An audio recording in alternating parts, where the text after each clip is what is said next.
The United States of America. Born in 1776, our country is the offspring of a religious-based heritage of liberty under law. Blessed with great natural resources and a pioneer people given to industry and moral discipline, our nation grew to be strong and prosperous and developed the finest governmental system ever devised by man.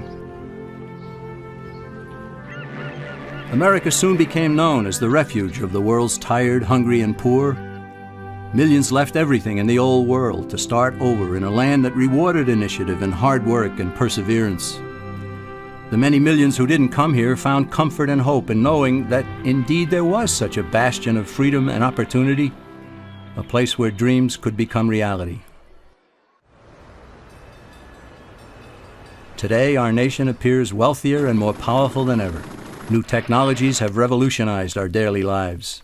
Luxuries once enjoyed only by the rich are commonplace and very affordable. Home ownership is widespread, and our people have the expectation of continued economic growth and prosperity. Yet more and more people are coming to realize that they may prosper materially only for a time because their freedoms are diminishing. The sobering reality is that America has been led far from its praiseworthy beginnings. Our people and businesses groan under a heavy burden of economic, political, and social problems, which are the result of a widespread departure from the fundamental truths that made our nation great. If the United States of America is to endure, citizens far and wide must once again come to understand, embrace, and live by timeless concepts called Americanism.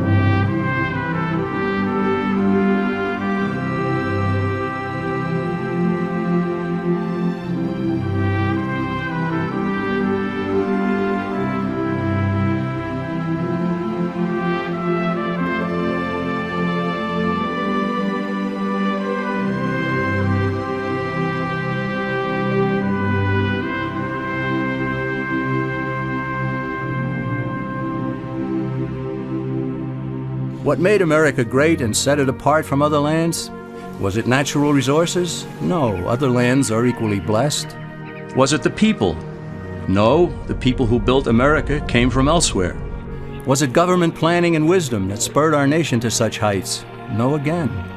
It wasn't what government did that made America great. It was what government was prevented from doing that made the difference. What set America apart from other lands was freedom for the individual. Freedom to work, to produce, to succeed, and especially to keep the fruits of one's labors. America became great precisely because the stifling effect of too much government had been prevented. However, freedom in America was not totally unrestrained. Americans overwhelmingly chose to limit their actions with moral codes such as the Ten Commandments, personal morality, and limited government. It's a combination that characterized America and made it the envy of the world.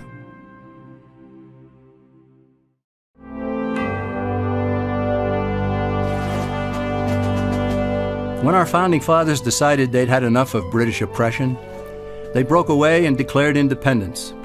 They stated as self-evident truth in the Declaration of Independence that men are endowed by their Creator with certain unalienable rights. In other words, God gave man his rights, and that among them are life, liberty, and the pursuit of happiness. And in the very next sentence, the founders defined the proper role of government when they stated that to secure these rights, governments are instituted. This is the entire philosophical base of our nation. Here, the government cannot legitimately redistribute the wealth, assume power over the people's lives, and dominate man's existence with oppressive taxation, regulations, and controls. According to the founders, government was to be a negative force, which leaves people alone. Its sole function is to protect citizens from one another and from foreign governments, and especially from their own government itself. The founders did not create a government to be a positive force, to do things for people, to take from some, to give to others. They understood that when a government starts doing something for one citizen, it has to take from another to do so. And in the process, it gains control over both.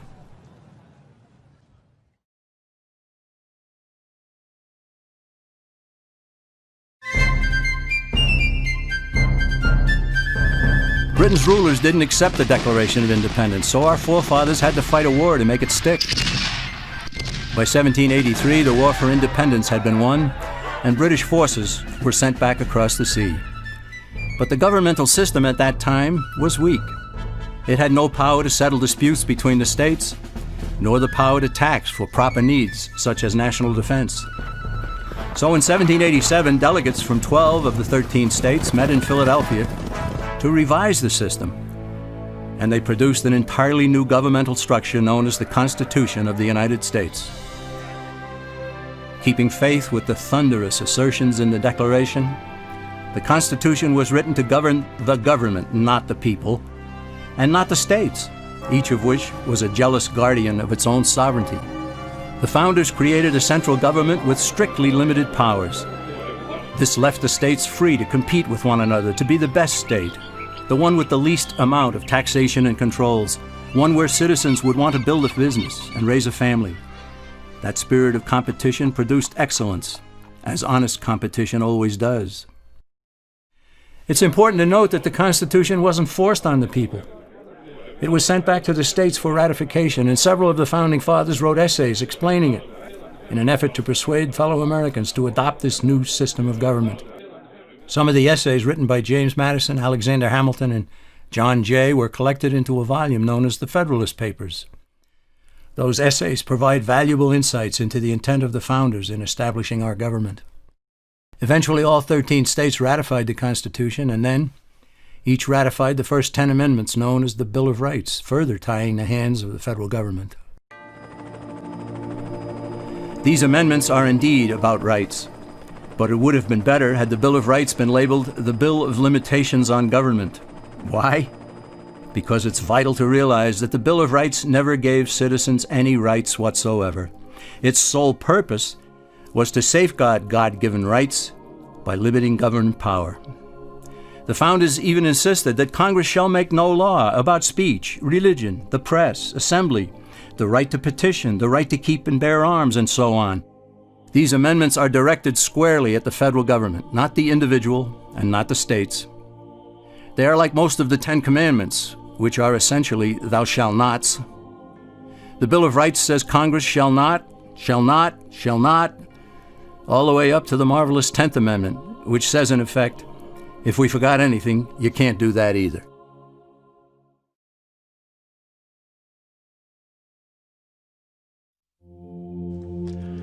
When Benjamin Franklin exited the Constitutional Convention, he was asked by a woman, "Sir, what have you given us?" His immediate response was, "A republic, ma'am, if you can keep it."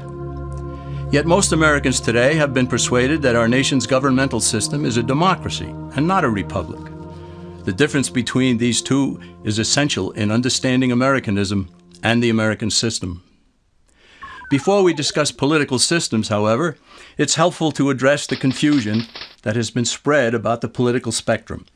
Many have been led to believe that the political spectrum places groups such as communists on the far left, fascists or dictators on the far right, and political moderates or centrists in the middle. However, a more accurate political spectrum will show government having 0 power on the far right to having 100% power on the far left. At the extreme right, there is no government. The extreme left features total government under such labels as communism, socialism, Nazism, fascism, princes, potentates, dictators, kings, any form of total government. Those who claim that Nazis and fascists are right-wing never define their terms. This amounts to spreading confusion. Toward the middle of the political spectrum can be found the type of government limited to its proper role of protecting the rights of the people. That's where the Constitution of the United States is. Those who advocate such a form of government are really constitutional moderates. So let's analyze the basic forms of government. They are monarchy or dictatorship ruled by one, oligarchy ruled by a few, democracy ruled by a majority, republic ruled by law, and anarchy, which is ruled by no one. In discussing these 5, we'll see that they can be narrowed down to even fewer. Looking first at monarchy or dictatorship, this form of government doesn't really exist in the practical sense. It's always a group that puts one of its members up front, A king has his council of nobles or earls, and every dictator has his bureaucrats or commissars, the men behind the scenes. This isn't ruled by one, even though one person may be the visible leader. It's ruled by a group.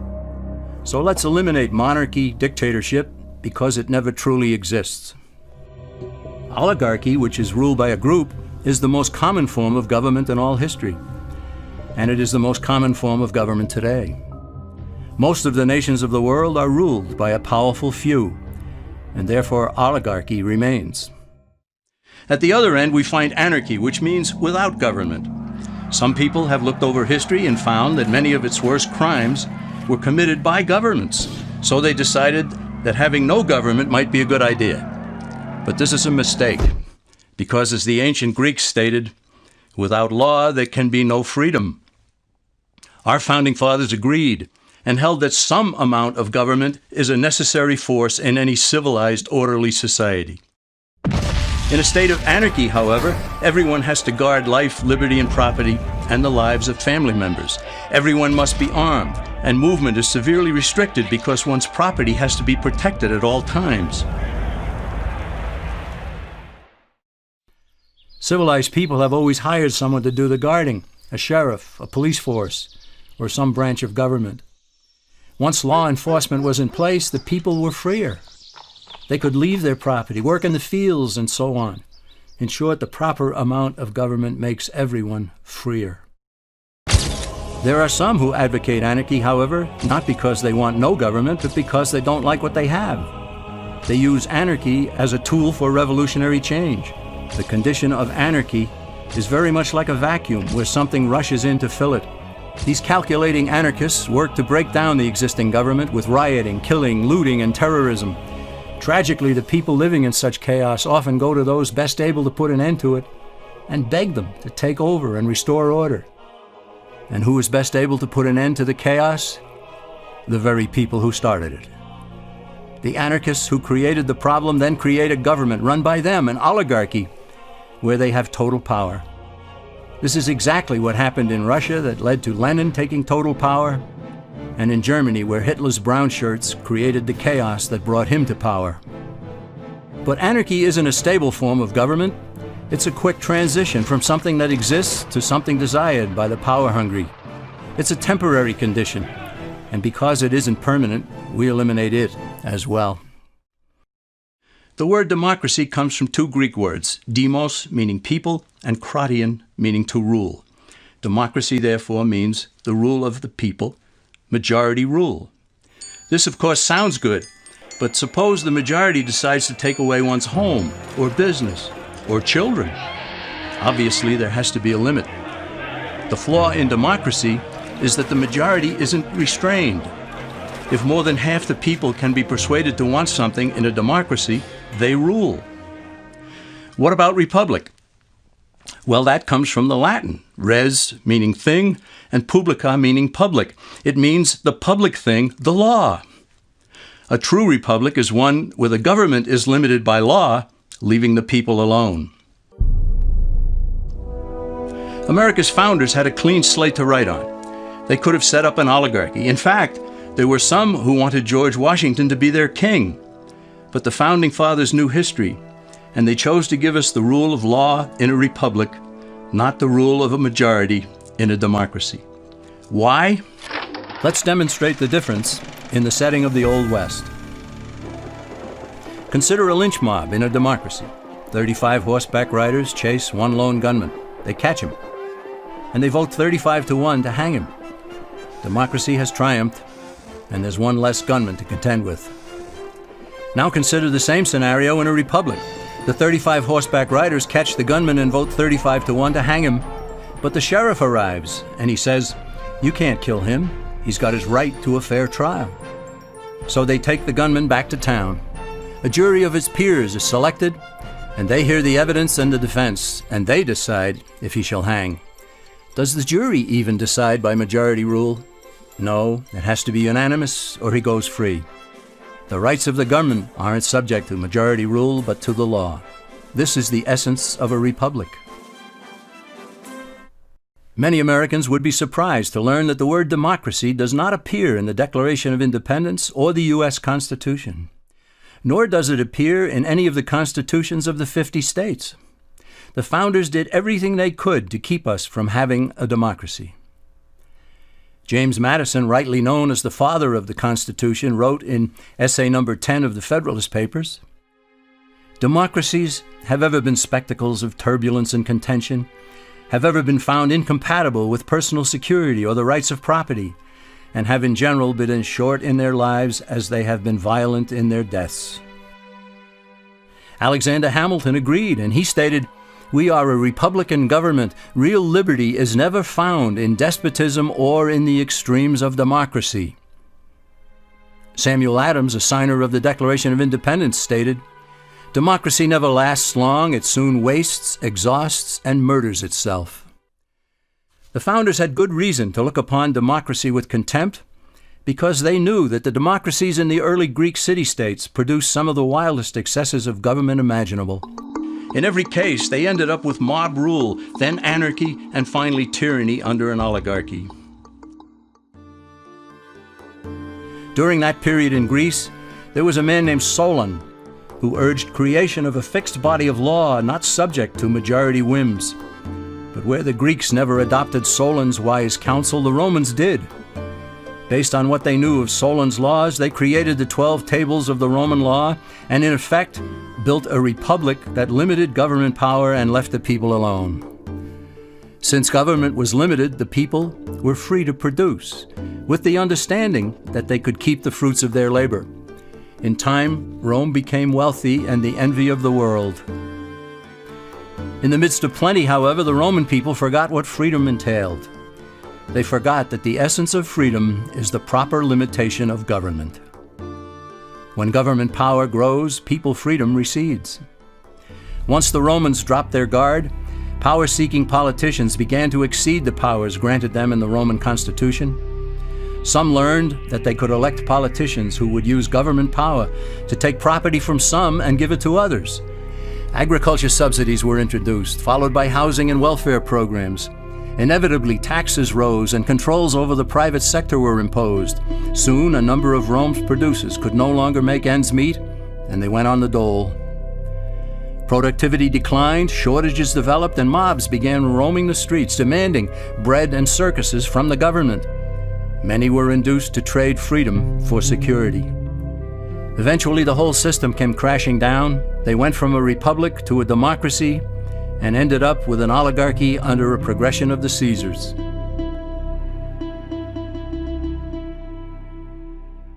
Thus, democracy itself is not a stable form of government. Instead, it is the gradual transition from limited government to the unlimited rule of an oligarchy. Knowing this, we as Americans are ultimately left with only two choices. We can keep our republic, as Franklin put it, or we will inevitably end up with an oligarchy, a tyranny of the elite.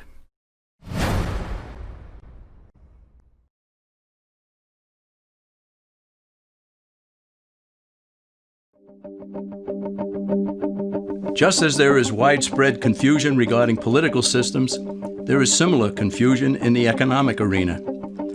All during the 20th century, Americans were led to believe that there was a great struggle going on between capitalism and the communist world. Undoubtedly, a struggle existed, but the real adversaries were rarely identified properly. No discussion about economic systems will make sense without first defining terms. And one of the most basic terms in economics is capital, whose definition is the means of production. To illustrate what capital is, let's consider a very simple economy.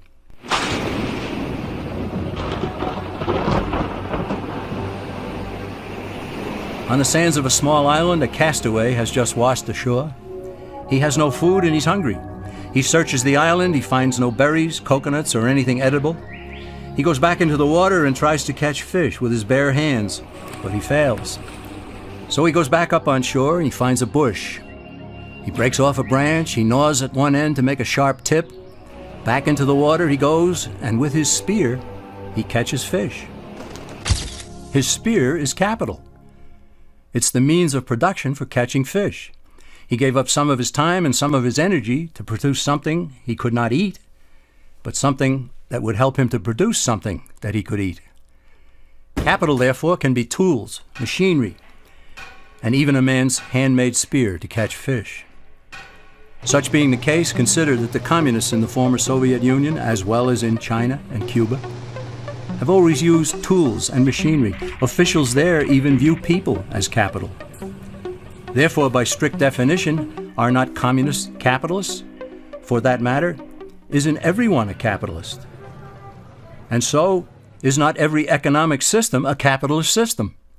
What then is the difference between what the communist system is and what the American capitalist system is supposed to be? The difference is ownership of the capital. Is the system monopolistic, state-controlled capitalism, or is it competitive, free enterprise capitalism? It is between these two opposing economic systems that a battle has always raged. Before we proceed, let's also define free market. Basically, it's a self-regulating system in which all parties are completely free to transact with one another. But where force, fraud, or injury damages one party, the government's role is only to punish those who commit such offenses and to vindicate the rights of the other party.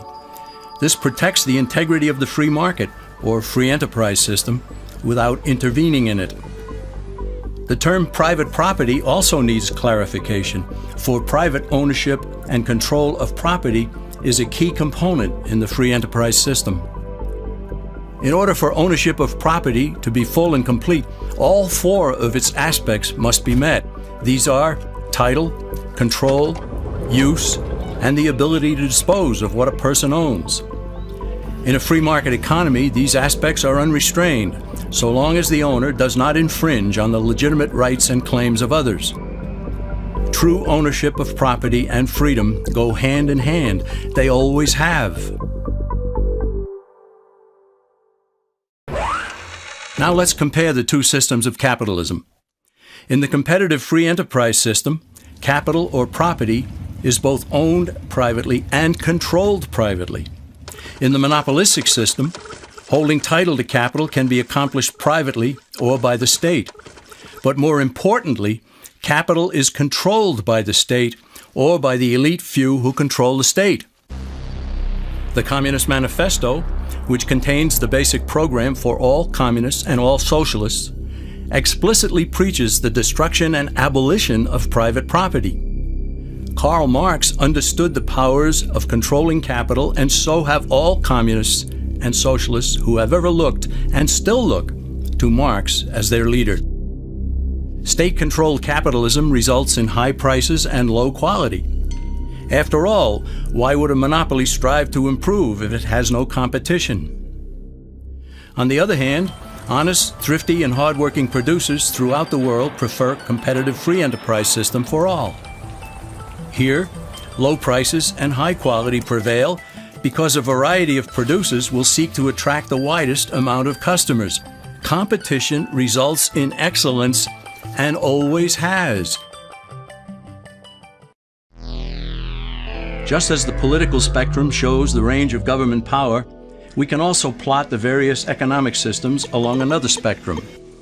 These forms of government control in the market stand in sharp contrast with a completely free market. In the last century or so, there have been basically four forms of state-controlled economies, all on the far left of the economic spectrum: fascism, Nazism, socialism, and communism. In each, the government controls the capital. The difference among these is how much is owned or controlled outright by the government. In a fascist system, the government doesn't own businesses on paper, but it does control them. In Mussolini's Italy, even though he didn't hold title to businesses, he told the owners what to produce, how much to produce, when to produce, where to buy raw materials, who to hire, who to fire, and what price to charge. The rest, he said, was up to them. The fascist system is more efficient than other state-controlled systems insofar as those living under it think they still own their businesses. Shopkeepers concern themselves with maintenance on the machinery, employee relations, painting the building, and so forth. But the government controls owners through an array of taxation and regulations. Under Nazism, which means National Socialism, its proponents went one step further and acquired ownership of some corporations such as Volkswagen. However, Hitler didn't seize ownership of other industrial giants, he simply controlled them, just as Mussolini had controlled businesses in Italy. Socialism is where government officials acquire possession of major industries such as transportation, communications, and utilities in order to leverage control over the entire economy. Through ownership of these vital segments of industry and by creating government regulatory agencies, socialists gain control over virtually everything else. Finally, there is communism, the granddaddy of all in the economic sense. In a way, communism is more honest than fascism because all of the capital is owned and controlled by the state. There are no pretenses about it. Now let's combine political and economic systems, because ultimately one never exists without the other. We see again that there are only two ultimate choices: a competitive free enterprise system in a republic, or a monopolistic state control system under an oligarchy.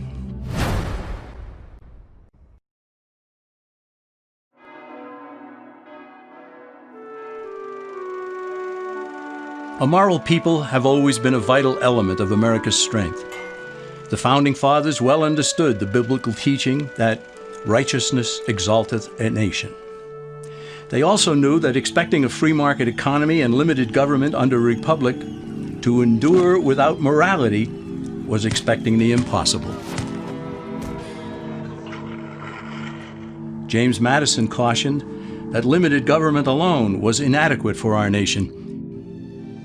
And John Adams observed, "Our Constitution was made only for a moral and religious people. It is wholly inadequate to the government of any other." George Washington stated, "Reason and experience both forbid us to expect that national morality can prevail in exclusion of religious principle." Yet there are people today who think that liberty is license and that morality is unimportant or irrelevant to politics and economics. But as Benjamin Franklin added, only a virtuous people are capable of freedom. As nations become corrupt and vicious, they have more need of masters.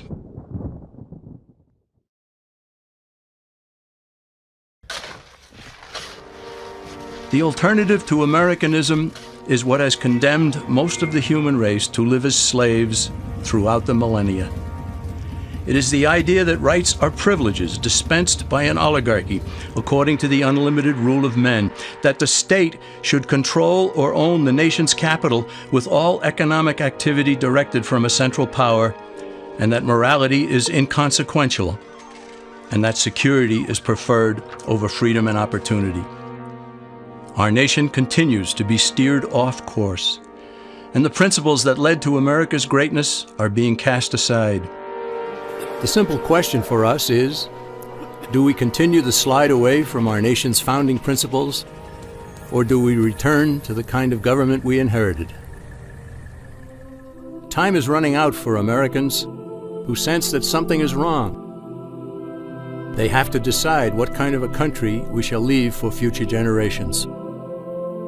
All that is needed is for a sufficient number of Americans to get involved in the fight for freedom and to return our nation to less government, more responsibility, and with God's help, a better world.